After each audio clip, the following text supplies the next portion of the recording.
Karl Marx, Grundrisse, Manuscritos Econômicos de 1857 a 1858, Esboços da Crítica da Economia Política. Editorial Bom Tempo, editora UFRJ, edição 2011. Terceiro capítulo do Capital, continuação. Segunda seção, processo de circulação do capital. Item Capital fixo e desenvolvimento das forças produtivas da sociedade. Segunda parte, página 587 a 596. Sob esse aspecto, a apropriação do trabalho vivo pelo capital também adquire na maquinaria uma realidade imediata. Por um lado, é a análise originada diretamente da ciência e a aplicação de leis mecânicas e químicas que possibilitam à máquina executar o mesmo trabalho anteriormente executado pelo trabalhador.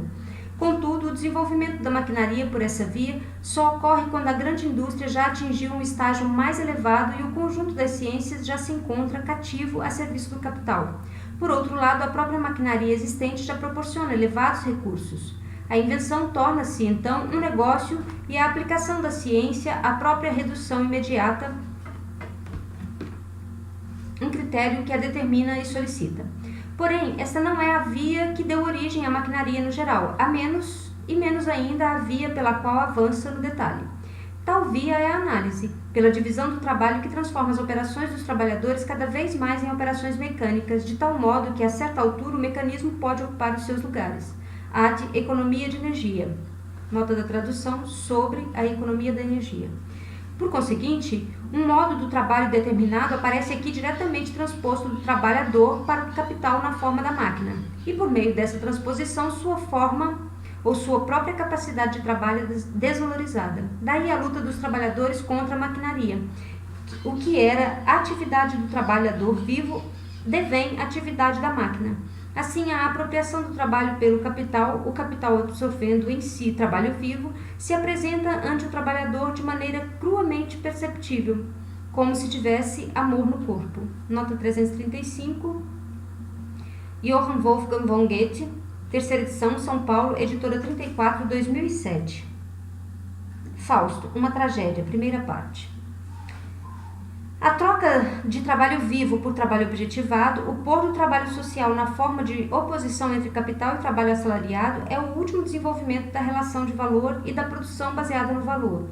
O seu pressuposto é e continua sendo a massa de tempo de trabalho imediato. O quantum de trabalho empregado como fator decisivo da produção da riqueza.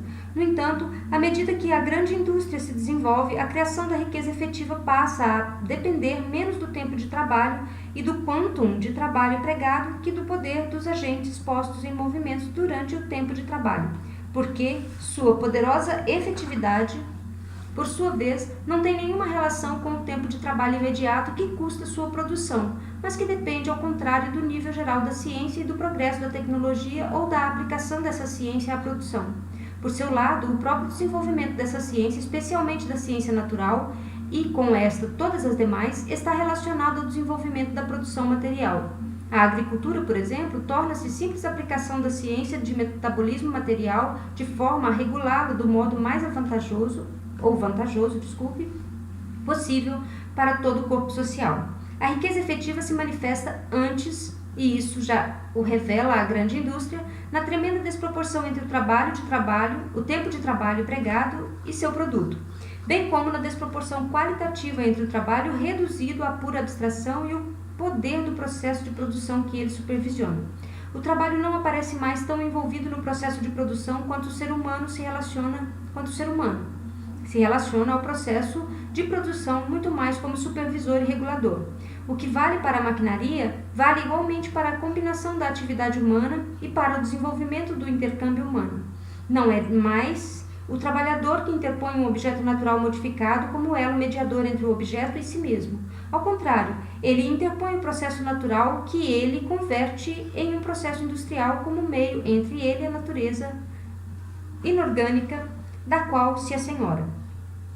Ele se coloca ao lado do processo de produção em lugar de ser o seu agente principal. Nessa transformação, o que aparece como a grande coluna de sustentação da produção e da riqueza não é nem o trabalho imediato que o próprio ser humano executa, nem o trabalho que ele trabalha, mas a apropriação de sua própria força produtiva geral, sua compreensão e seu domínio da natureza por sua existência como corpo social. Em suma, o desenvolvimento do indivíduo social, o roubo de tempo de trabalho alheio sobre o qual a riqueza atual se baseia. Aparece como fundamento miserável em comparação com esse novo fundamento desenvolvido criado por meio da própria grande indústria. Tão logo o trabalho, na sua forma imediata, deixa de ser a grande fonte de riqueza, o tempo de trabalho deixa e tem de deixar de ser a sua medida, e, em consequência, o valor de troca deixa de ser a medida do valor de uso. O trabalho excedente da massa deixa de ser condição para o desenvolvimento da riqueza geral, assim como o não trabalho dos poucos deixa de ser a condição do desenvolvimento das forças gerais do cérebro humano. Com isso, desmorona a produção baseada no valor de troca e o próprio processo de produção material imediato é despedido da forma de precariedade e contradição. Dá-se o livre desenvolvimento das individualidades e, em consequência, a redução do tempo de trabalho necessário, não para pôr o trabalho excedente, mas para a redução do trabalho necessário da sociedade como um todo, a um mínimo que corresponde então à formação artística, científica, etc., dos indivíduos por meio do tempo liberado e dos meios criados para todos eles. O próprio capital é a contradição em processo, pelo fato de que procura reduzir o tempo de trabalho ao mínimo, ao mesmo tempo que, por outro lado, põe o tempo de trabalho como única medida e fonte da riqueza. Por essa razão, ele diminui o tempo de trabalho na forma do trabalho necessário para aumentá-lo na forma do supérfluo. Por isso, põe em medida crescente o trabalho supérfluo como condição, questão de vida e morte, do necessário. Por um lado, portanto, ele traz à vida todas as forças da ciência e da natureza, bem como da combinação social e do intercâmbio social, para tornar a criação da riqueza relativamente independente do tempo de trabalho nela empregado. Por outro lado, ele quer medir essas gigantescas forças sociais assim criadas pelo tempo de trabalho e encerrá-las nos limites requeridos para conservar o valor já criado como valor.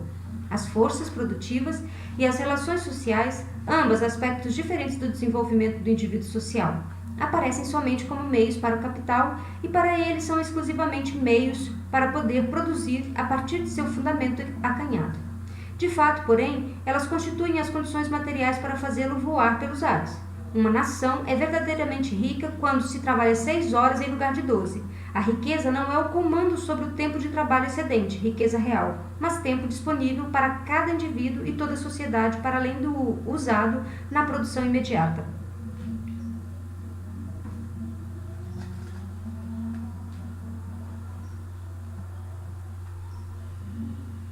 Nota 336. Londres, 1821, página 6, citado anteriormente. A natureza não constrói máquinas, nem locomotivas, ferrovias, telégrafos elétricos, máquinas de fiar automáticas, etc. Elas são produtos da indústria humana, material natural transformado em órgão da vontade humana sobre a natureza ou de sua atividade na natureza. Elas são os órgãos do cérebro humano criados pela mão humana. Forças do saber objetivada. O desenvolvimento do capital fixo indica até que ponto o saber social geral, o conhecimento, deveio força produtiva imediata e, em consequência, até que ponto as próprias condições do processo vital da sociedade ficaram sob controle do intelecto geral, e foram reorganizados em conformidade com ele. Até que ponto as forças produtivas da sociedade são produzidas não só na forma do saber, mas como órgãos imediatos da praxe social, do processo real da vida. Há ainda outro aspecto em que o desenvolvimento do capital fixo indica o grau do desenvolvimento da riqueza em geral, ou do desenvolvimento do capital. O objeto da produção orientada imediatamente para o valor de uso e de maneira igualmente imediata para o valor de troca é o próprio produto destinado ao consumo. A parte da produção orientada para a produção do capital fixo não produz objetos de fruição imediata nem valores de troca imediatos. Pelo menos, não produz valores de troca imediatamente realizáveis. Por conseguinte, de fato, ou o fato de que uma parte cada vez maior seja empregada na produção dos meios de produção depende do grau de produtividade já alcançado, de que uma parte do tempo da produção seja suficiente para a produção imediata. Para tanto, é preciso que a sociedade possa esperar que uma grande parte da riqueza já criada possa ser retirada tanto da fruição imediata quanto da produção destinada à fruição imediata para empregar essa parte do trabalho não imediatamente produtivo no interior do processo de produção material. Isso exige que já se tenha alcançado alto nível de produtividade e de excedente relativo, nível elevado que, na verdade, é diretamente proporcional às transformações do capital circulante em capital fixo. Assim como a magnitude do trabalho excedente relativo depende da produtividade do trabalho necessário, a magnitude do tempo de trabalho vivo e objetivado empregado na produção do capital fixo depende da produtividade do tempo de trabalho destinado à produção direta dos produtos.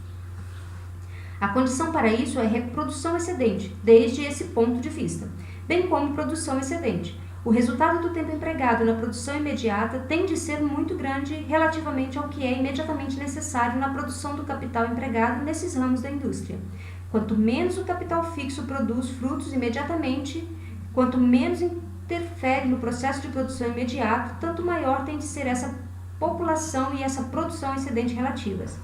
Ou seja, mais para construir ferrovias, canais, arquedutos, telégrafos, etc., que para produzir maquinaria diretamente ativa no processo de produção imediato. Daí ao que retornaremos mais tarde, na constante super e subprodução da indústria moderna, as constantes oscilações e convulsões causadas pela desproporção com que o capital circulante é transformado em capital fixo, que ora é muito pouco, ora é excessivo. A criação de muito tempo disponível para além do tempo necessário de trabalho para a sociedade como um todo e para cada membro dela, passo para o desenvolvimento das forças produtivas plenas do indivíduo singular, logo também da sociedade. Essa criação de não tempo de trabalho aparece da perspectiva do capital, assim como de todos os estágios anteriores, como não tempo de trabalho, tempo livre para alguns indivíduos. O capital dá o seu aporte, aumentando o tempo de trabalho excedente da massa por todos os meios da arte e da ciência, porque a sua riqueza consiste diretamente na apropriação de tempo de trabalho excedente. Uma vez que sua finalidade é diretamente o valor, não o valor de uso. Desse modo, a despeito dele mesmo, ele é um instrumento da criação dos meios para o tempo social disponível na redução do tempo de trabalho de toda a sociedade a um mínimo decrescente, e com isso na transformação do tempo de todos em tempo livre para o seu próprio desenvolvimento. Todavia, sua tendência é sempre, por um lado, de criar tempo disponível, por outro, de convertê-lo em trabalho excedente. Quando tem muito êxito, o capital sofre a superprodução e então o trabalho necessário é interrompido porque não há trabalho excedente para ser valorizado pelo capital. Quanto mais se desenvolve essa contradição, tanto mais se evidencia o crescimento das forças produtivas.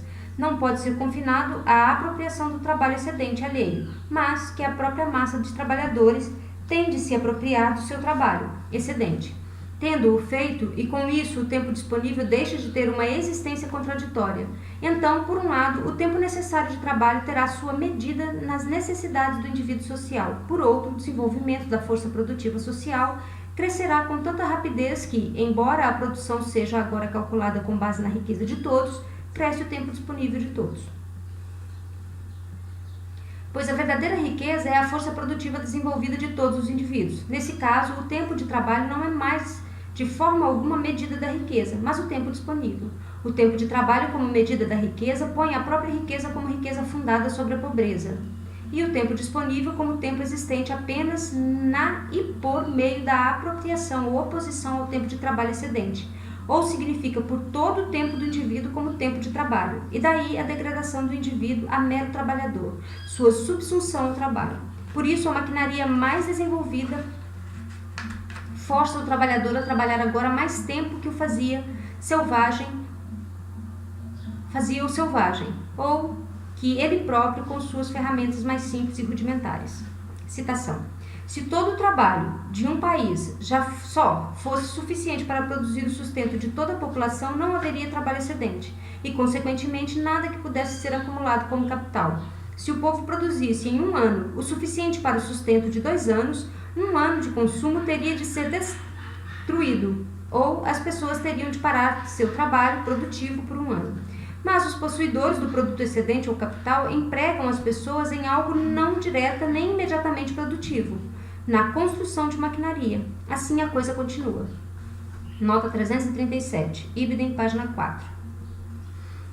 Fim da citação. Da mesma maneira que com o desenvolvimento da grande indústria, a base sobre a qual ela se sustenta, a apropriação do tempo de trabalho alheio deixa de constituir ou de criar riqueza. Com tal desenvolvimento, o trabalho imediato, enquanto tal, também deixa de ser base da produção, ao ser transformado, por um lado, em uma atividade mais de supervisão e regulação, mas por outro também porque o produto deixa de ser produto do trabalho imediato, isolado, e porque, ao contrário, a combinação da atividade social aparece como produtor.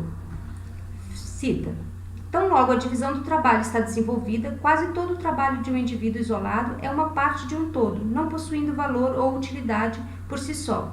Não há nada que o trabalhador possa pegar e dizer: isto é meu produto, vou ficar com isto para mim. Labor Defendant 11, nota 338. Thomas Hodgkin, página 25, a indicação da página refere-se ao caderno de extratos 11, escrito em Londres em 1851, página 12. Fim da citação. Na troca direta, o trabalho imediato isolado aparece como trabalho realizado em um produto particular ou em parte do produto, e seu caráter sócio-comunitário, seu caráter como objetivação do trabalho geral e satisfação da necessidade geral é posto unicamente pela troca. No processo de produção da grande indústria, ao contrário, da mesma maneira que, por um lado, a submissão das forças da natureza à inteligência social é um pressuposto da força produtiva do meio de trabalho que se desenvolveu em processo automático. Por outro, o trabalho do indivíduo singular em sua existência imediata é posto como trabalho individual abolido, como trabalho social. Assim é eliminada a outra base desse modo de produção. No interior do processo de produção do próprio capital, o tempo de trabalho empregado na produção de capital fixo se relaciona ao capital empregado na produção do capital circulante, como o tempo de trabalho excedente se relaciona ao necessário.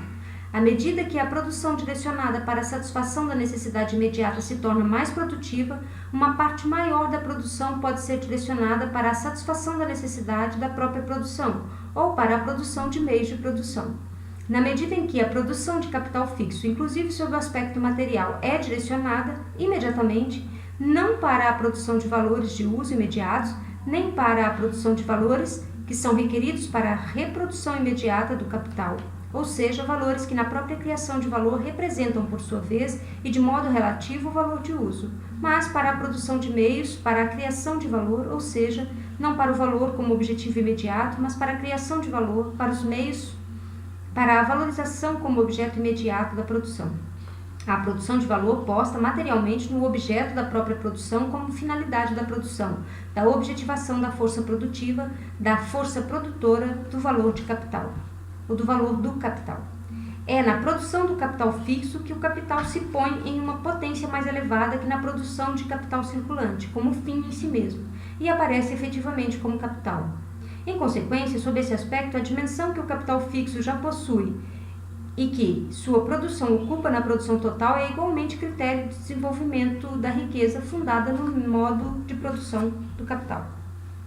Cita: o número de trabalhadores depende do capital circulante na medida em que depende da quantidade de produtos do trabalho coexistente, que os trabalhadores podem consumir. Nota 339, Ibidem, página 20. Fim da citação.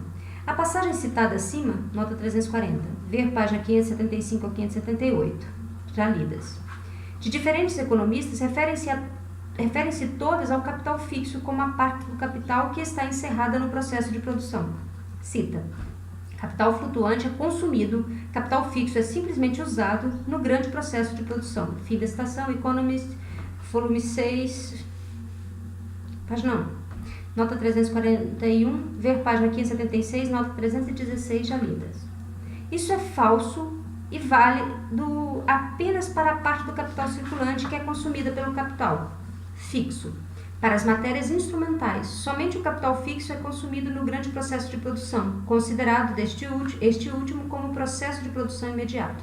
Todavia, consumir no interior do processo de produção é de fato usar, desgastar. Além disso, a maior durabilidade do capital fixo também não deve ser concebida de forma puramente material. Ferro e madeira de que é feita a cama em que durmo, ou as pedras de que é feita a casa em que moro, ou a estátua de mármore com a qual um palácio é ornamentado, são tão duráveis quanto o ferro e a madeira, etc. transformados na maquinaria. Mas no caso do instrumento do meio de produção, a durabilidade é condição não somente pela razão técnica de que os metais, etc., constituem o material principal de toda a maquinaria, mas porque o instrumento está destinado a desempenhar continuamente o mesmo papel em processo de produção repetidos. Como meio de produção, a sua durabilidade é imediatamente exigida por seu valor de uso. Quanto maior a frequência com que tivesse de ser renovado, tanto mais caro seria, tanto maior seria a parte do capital que teria de ser inutilmente empregada nele. Sua duração é sua existência como meio de produção. Sua duração é o aumento de sua força produtiva. No capital circulante, ao contrário, na medida em que não é transformada em capital fixo, a durabilidade não está de forma nenhuma vinculada ao próprio ato de produção e, em consequência, não é um momento conceitualmente posto. O fato de alguns objetos, dentre os que foram lançados no fundo do consumo, serem determinados como capital fixo, porque são consumidos lentamente e porque podem ser consumidos por muitos indivíduos, um após o outro, está relacionado com outras determinações, aluga em vez de vender, etc. Coisas com que ainda não precisamos nos ocupar aqui. Cita: desde a introdução generalizada do mecanismo inanimado nas manufaturas britânicas, as pessoas foram tratadas, com poucas exceções, como uma máquina secundária subordinada, e de longe se deu mais atenção ao aperfeiçoamento da matéria-prima, de madeira e metais, do que ao de corpo e espírito. Página 31, Robert Owen, 1840, Londres. Fim da citação. A verdadeira economia, poupança, consiste em poupança de tempo de trabalho mínimo e redução ao mínimo dos custos de produção. Essa poupança, no entanto, é idêntica ao desenvolvimento da força produtiva, portanto, não significa de modo algum renúncia à fruição, mas desenvolvimento de poder, de capacidade para a produção e, consequentemente, tanto das capacidades quanto dos meios de fruição. A capacidade de fruição é condição de fruição, ou seja, seu primeiro meio, e essa capacidade é desenvolvimento de uma aptidão individual ou de uma força produtiva. A poupança do tempo de trabalho é equivalente a um aumento de tempo livre, tempo para desenvolvimento pleno do indivíduo, desenvolvimento este que, com a maior força produtiva, retroage sobre a força produtiva do trabalho. Do ponto de vista do processo de produção imediato, a poupança de tempo de trabalho pode ser considerada como produção de capital fixo, este capital fixo sendo o próprio ser humano. Aliás, é evidente por si só que o próprio tempo de trabalho imediato pode permanecer na oposição abstrata ao tempo livre, tal como aparece desde o ponto de vista da economia burguesa. Trabalho não pode vir a ser um jogo, como quer Fourier, nota 342. Ver página 509, nota 226, já lidas. A quem cabe o grande mérito de ter anunciado como objetivo último não a superação da distribuição e sua passagem a uma forma mais elevada, mas a superação do próprio modo de produção. O tempo livre, que é tanto tempo de ócio quanto tempo para atividades mais elevadas, naturalmente transformou o seu possuidor em outro sujeito, e é inclusive como este outro sujeito que ele então ingressa no processo de produção imediata. Esse processo é disciplina, no que se refere ao ser humano em formação, e ao mesmo tempo experiência prática, ciência experimental e ciência materialmente criativa, e que se objetiva no que se refere ao ser humano já formado, em cujo cérebro existe o saber acumulado da sociedade. Para ambos, na medida em que o trabalho exige pôr mãos à obra, na prática e livre movimentação como na agricultura, é ao mesmo tempo exercício. Da mesma maneira que o sistema da economia burguesa só se desenvolveu gradativamente para nós, também se desenvolve a sua própria negação, que é seu resultado último. Nós ainda temos de tratar, por ora, com o processo de produção imediato. Se considerarmos a sociedade burguesa em seu conjunto, a própria sociedade, o próprio ser humano e suas relações sociais sempre aparece como resultado último do processo de produção social. Tudo que tem forma fixa, como um produto, etc., aparece somente como um momento evanescente nesse movimento. O próprio processo de produção imediato aparece aí apenas como momento.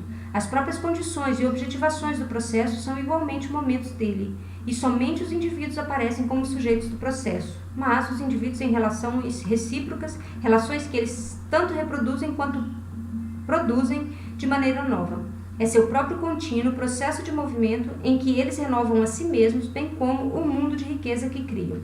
Em suas 6 Lectures, delivered at Manchester, 1837, Owen fala sobre as diferenças que o capital, por seu próprio crescimento e sua ampla manifestação, que só alcança na grande indústria associada ao desenvolvimento do capital fixo, cria entre trabalhadores e capitalistas, mas declara o desenvolvimento do capital como condição necessária da recriação da sociedade e conta a respeito dele mesmo o seguinte, cita: foi por ter sido gradualmente treinado para criar e dirigir alguns desses grandes estabelecimentos manufatureiros que o vosso conferencista, o próprio Owen, tinha a formação para compreender os grandes erros e desvantagens das tentativas passadas e presentes de melhorar o caráter e a condição de seus semelhantes. Fim da citação, página 58.